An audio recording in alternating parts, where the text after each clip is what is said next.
heirs. Moses gets mad upon hearing Nun's stories and decides to leave.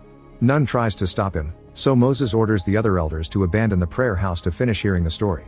Nun continues narrating how Moses reached the territory of Memphis and became affiliated with the royal castle, so he was raised by the Pharaoh's daughter.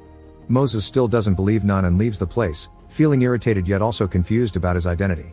On his way out, spies from the prayer house label him as a traitor, so Moses fights them and immediately stabs them down. Meanwhile, two Hebrews eavesdrop on the whole thing and report what they have heard to Hijab. Returning to Memphis, Moses is shocked to find the Pharaoh surrounded by doctors. Despite his current illness, Seti orders Moses to deliver his report regarding Ptolemy. Moses reveals Hijab's awful slave regime, but Seti can tell that Moses discovered something more that still bothers him. However, Moses never shares the truth.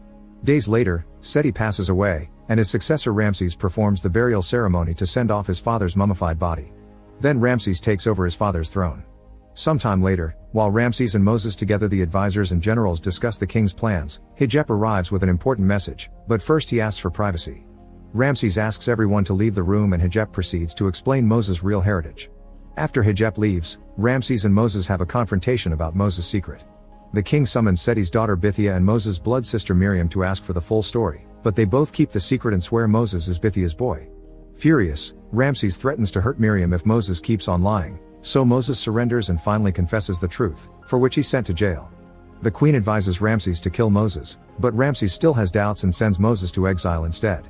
On his way out, Moses pleads with the guard to let him talk to Bithiah and Miriam. Now that they're alone, Miriam finally admits the story is true and gives Moses the bracelet she removed from his hand when he was a child to protect him.